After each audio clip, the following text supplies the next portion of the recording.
Well,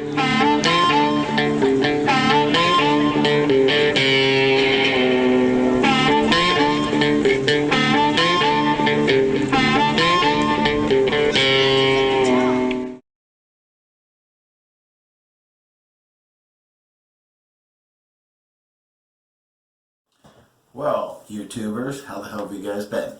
It's been a good minute, probably I think since December since I shot any videos, and this is now going on 6 months, so, and it's probably only got about a month, maybe a month and a half left tops.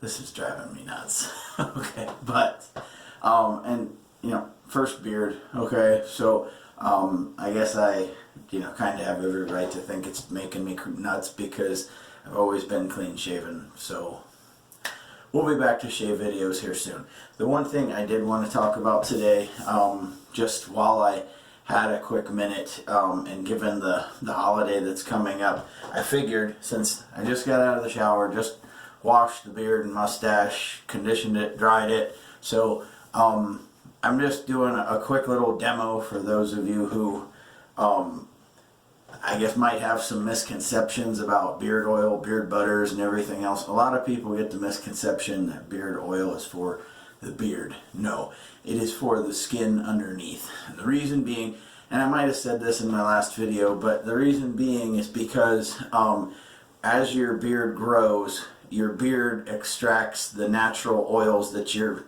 face produces called sebum oil. Actually, it's on your head too, but more so here. And as the hair gets longer, it extracts more of that out, which in turn causes the dry face, itchy, whatever. So the beard oil is actually for the skin beneath the beard. Beard butters or beard balm is actually for conditioning the beard itself, okay? So given this week's holiday, I figured that it would be appropriate to go and use Ruddy Man's Grooming Pillow Talk, okay?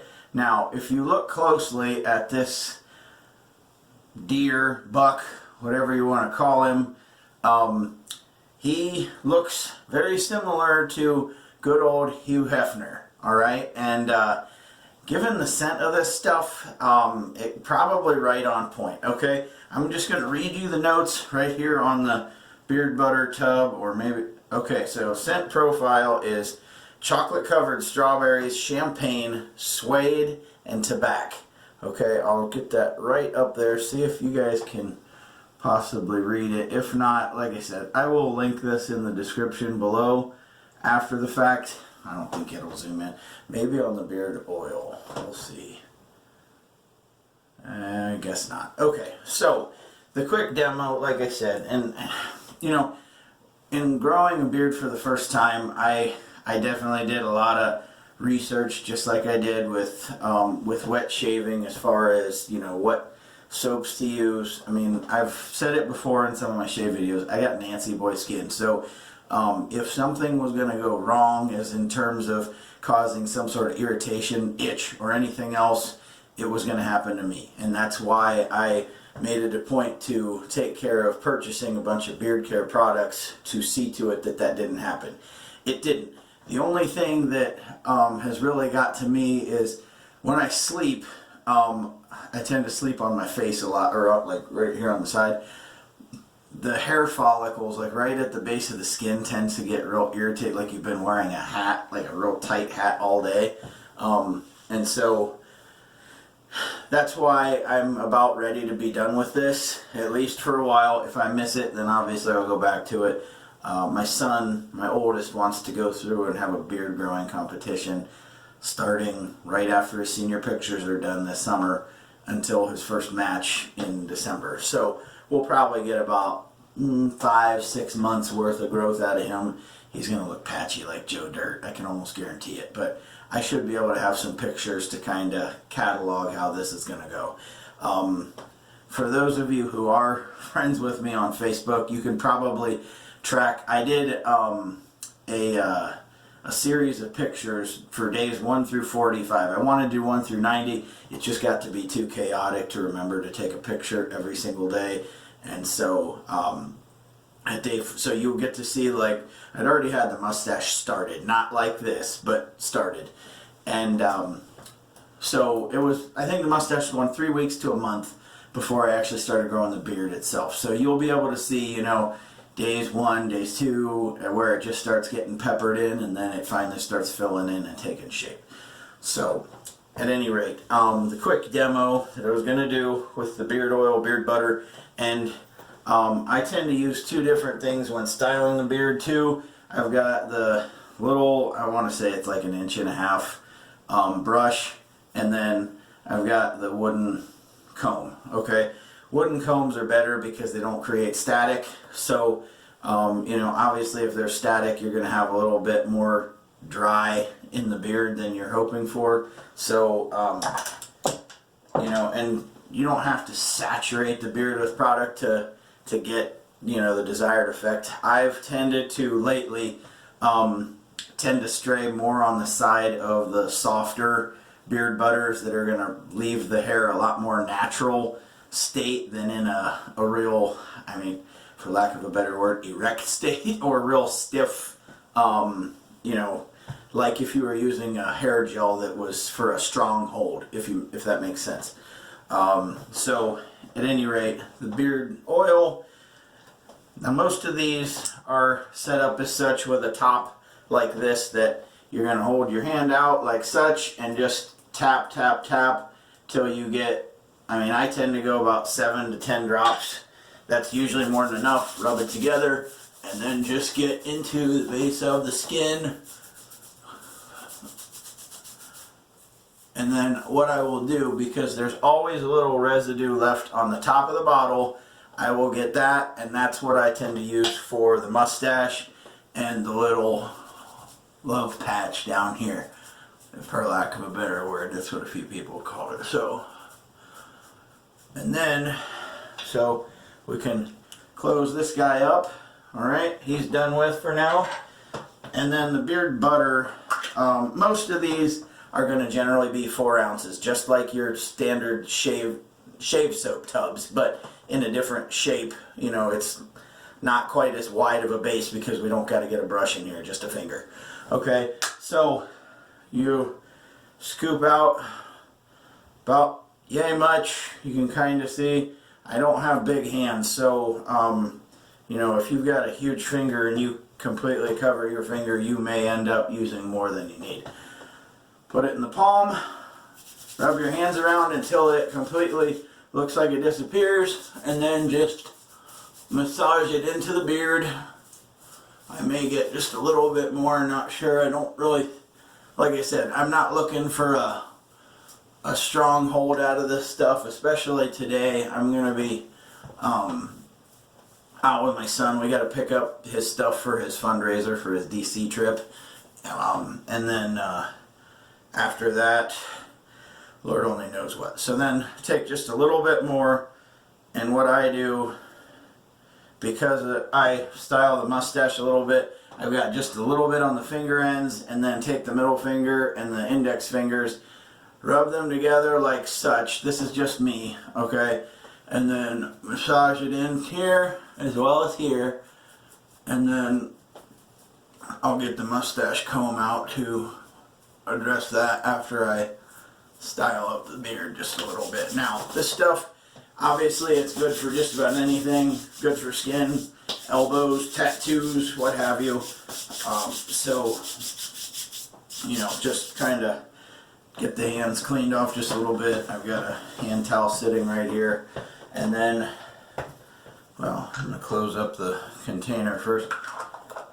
Like I said, I will link this stuff below, and Ruddy Grooming this weekend for Valentine's Day, I believe, is doing a 30% off sale on your order. I'll add the discount code in the description below, and that way, if you guys are any bit interested in any of the products he's got, you know, he's got something for just about everybody. Okay, between beard oils, beard butters, beard balms, beard washes, and beard conditioners. I believe that's it. There may be more. I think he does it. Actually, he is making soaps now too. So with the beard, I just tend to take it out like such. You know what this stuff does, it will make your beard look more full, volumizing, whatever you want to call it. But, and like I said, I'm in no way, shape, or form styling this to go out dressed for the nines today. It is no way even a date day for me. So my wife is working right now, and because I use this right after using beard butter, these things tend to have quite a bit of beard butter moisture type on it. So, I mean, I could probably run this through the beard without having to add something and probably get adequate, you know, protection on the hair. But, yeah, I mean, if you see this one as opposed to a few others that I have, they're a lot lighter. It's almost like I've stained this from all the product that I've been using over the last several months. So, I would say that's good enough. And then, I mean, if you really want to get, you know, crazy, you can comb it out like such. My reason for not wanting this to get too much longer, at least now, is it gets tangled enough as it is without, you know, any more length on this. I can just imagine the rat nest that it could turn into. But, so, yeah, I will put the hat back on, and, oh yeah, the mustache. So, mustache comb, this is, I got this one, I believe, from Scully's Beard Oil. You can get these Kent combs a few other places. This one is most combs of the cheaper variety, which, if you give me 1 second, I will show you what I'm talking about. I don't know why this door was locked to begin with, but right here. Okay, so we have a comb of the slightly cheaper variety. This one still works very well. However, comb like this is pressed. So basically there's a mold, it's pressed out, and then it's, you know, so you're going to have little imperfections, little jagged edges within the teeth there. Now, it's probably just gunk from being on my dresser and everything else. But, so, you're going to have little imperfections which can tend to grab at the hairs.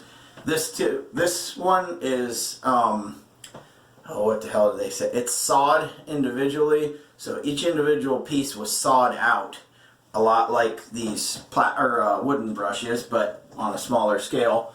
So they tend to have less grab to them. However, they still will do what you need to as far as combing out the hair. I mean, I usually just use this for, like I said, the little love patch and the mustache. The rest of it, and then, you know, like I said, I started this whole thing off just wanting to do the handlebar mustache, and I got sick of waiting for it to grow, and I was sick and tired of trying to line everything out as far as how far to let it go down before I could, you know, try and where I had to groom it. So once I actually grew this out, and I went to a barber and had one trim done to separate the mustache from the beard. So now what I will do is just grab the mustache here, and I got a pair of trimmers that I can do the line here. Now, I still don't trust myself to cut the length of this.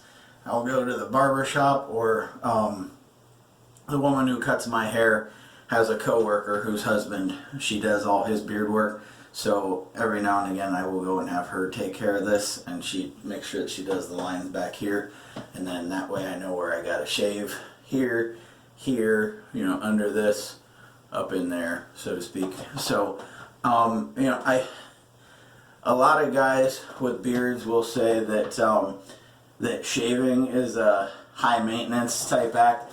I'm beginning to start to question which one has more maintenance, because, you know, I never really walk outside given a bit of thought as to how my hair on my head looks, but I tend to show a lot more attention as to how this is presented. So, you know, with all of that being said, I think that this tends to be a little more maintenance than shaving. Just my opinion. So, but anyway, I was going to show you guys a little Christmas present my wife got me. check this Yellowstone shirt out. Rip Wheelers train station shuttle rides. So, any which way, guys, thank you for spending a few minutes here with me today. I've got to get going. Like I said, I've got to pick up my son's fundraiser stuff, pepperoni rollers that he's going to be. I think he already has them sold. I don't know. But any which way.